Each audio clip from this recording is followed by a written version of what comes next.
Hello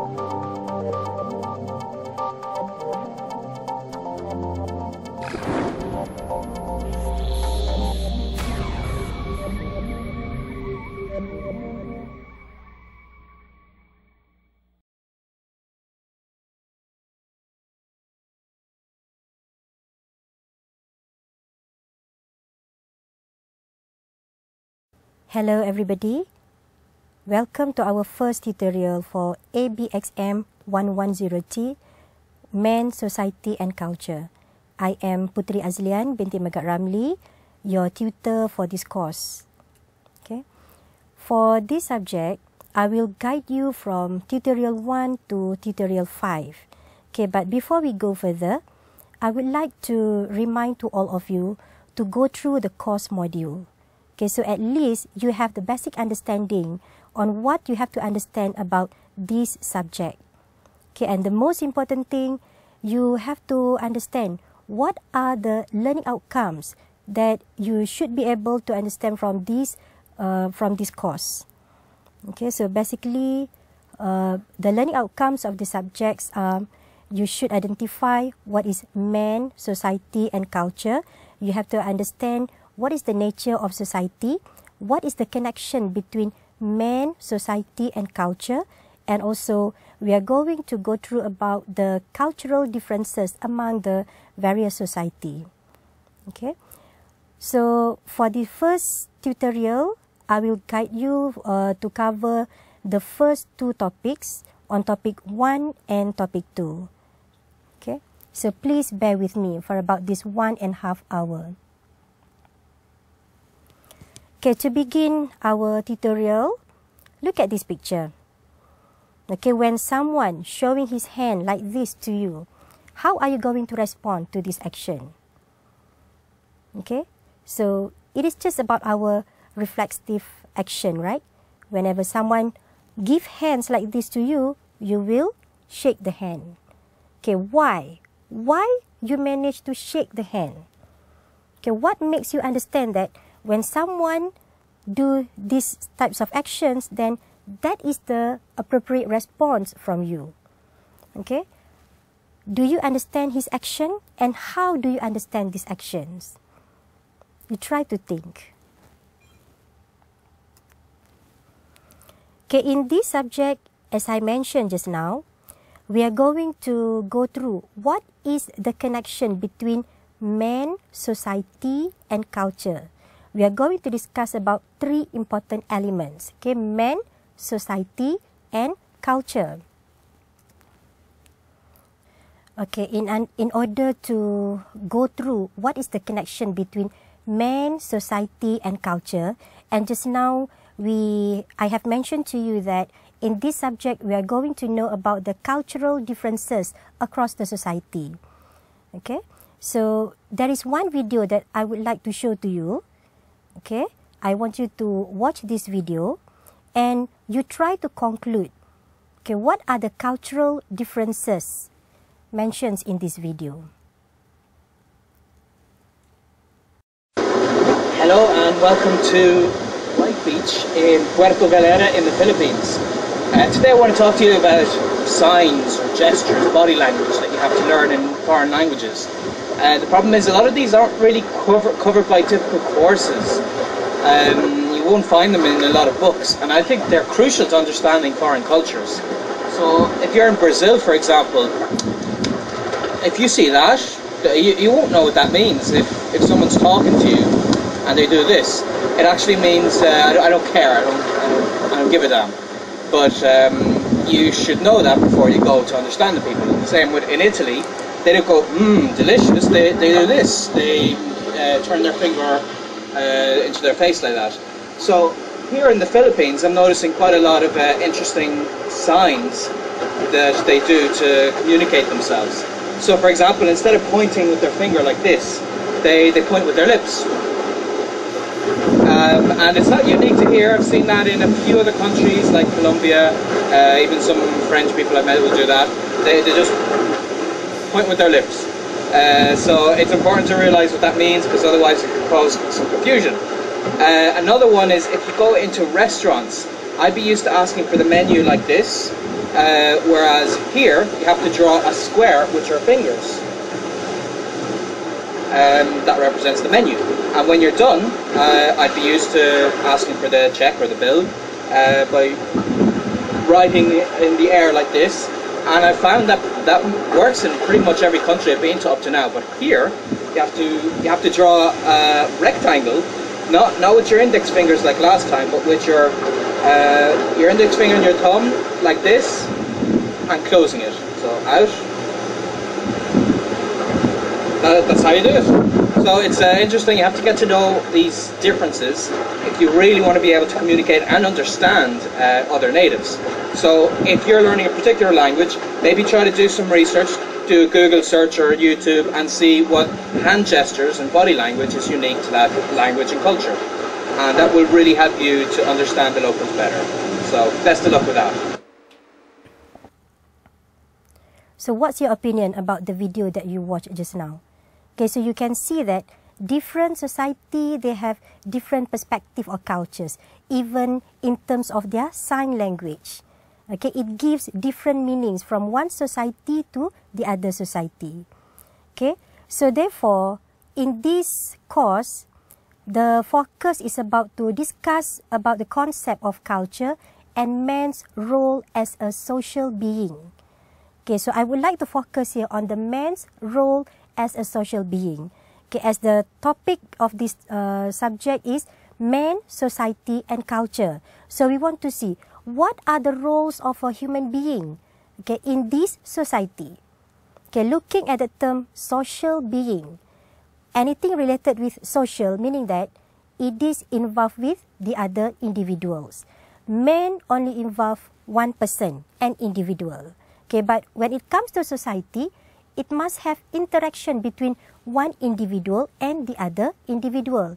That is how the term social being come to the picture now.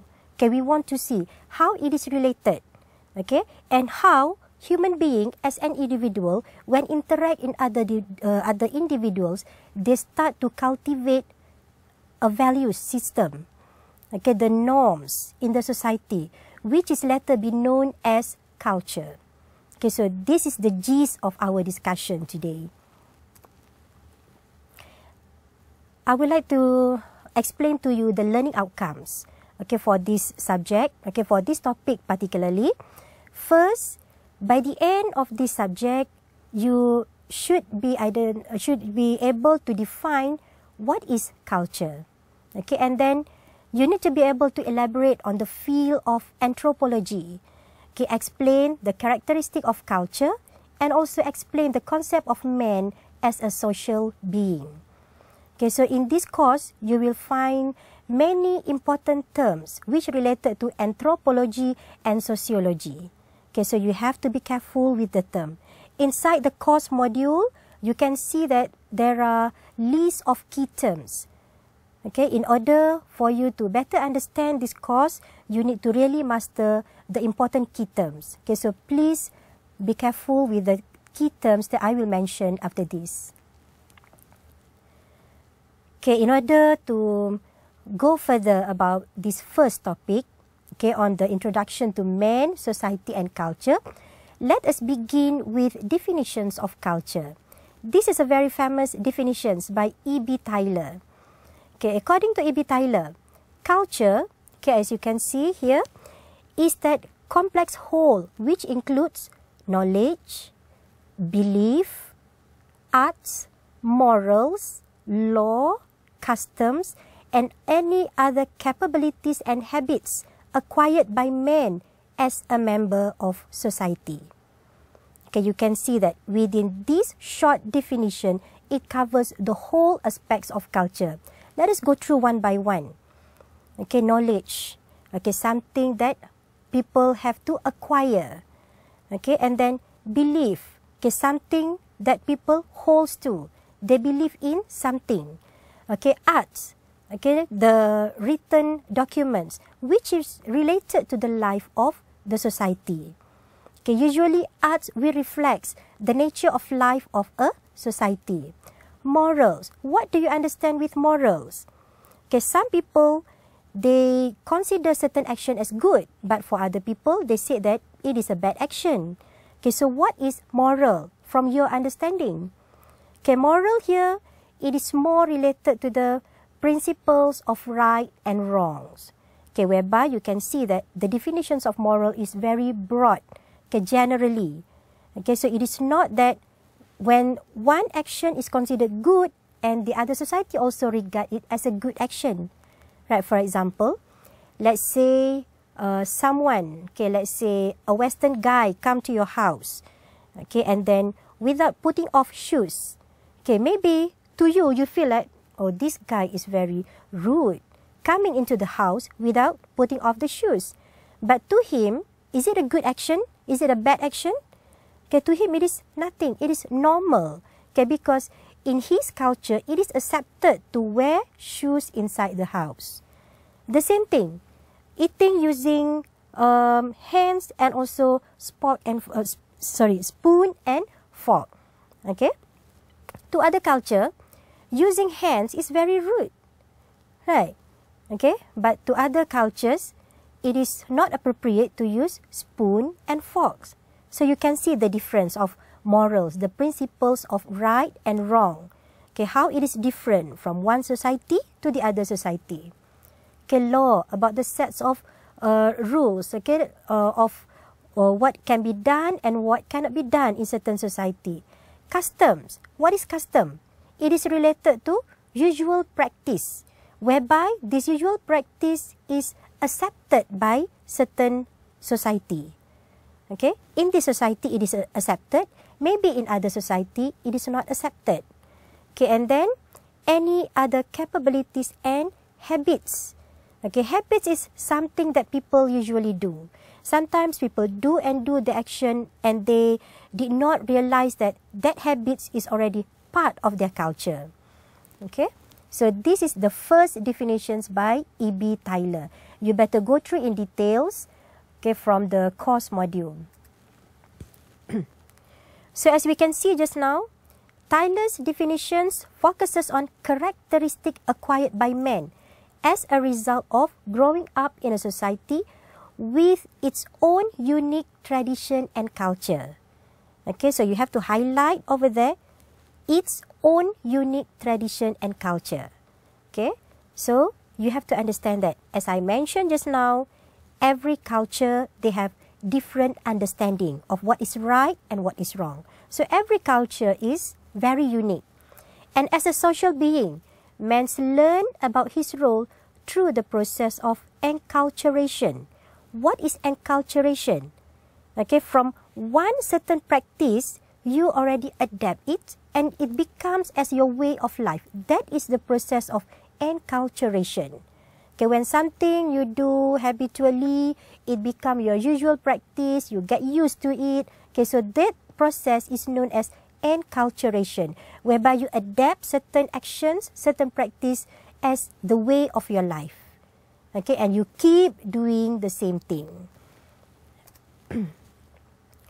Okay, and it is stated here, culture is a shared way of life. Okay, that consists of values, beliefs, and taboos that are passed down from generation to generation in a society through the process of enculturation. Just now you already understand what is the process of enculturation.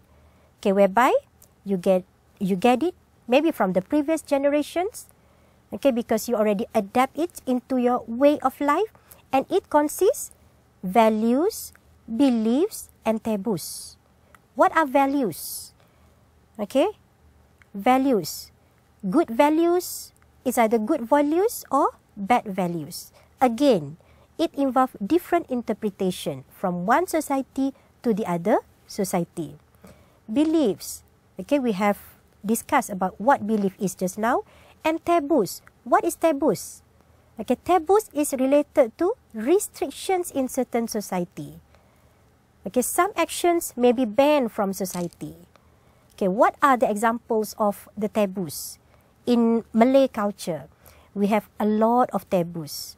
Right, for example, okay, The young children always been told by the parents, okay, by the eldest generation, that they cannot sit on a pillow. That is the taboos. Right? Why cannot sit on a pillow? Okay, usually the older generation will not tell you the reason, the exact reason why they cannot sit on a pillow. Right? But they give other excuses. Okay, so it is like something that cannot be done at all by the people. Right, so that is the concept of taboos.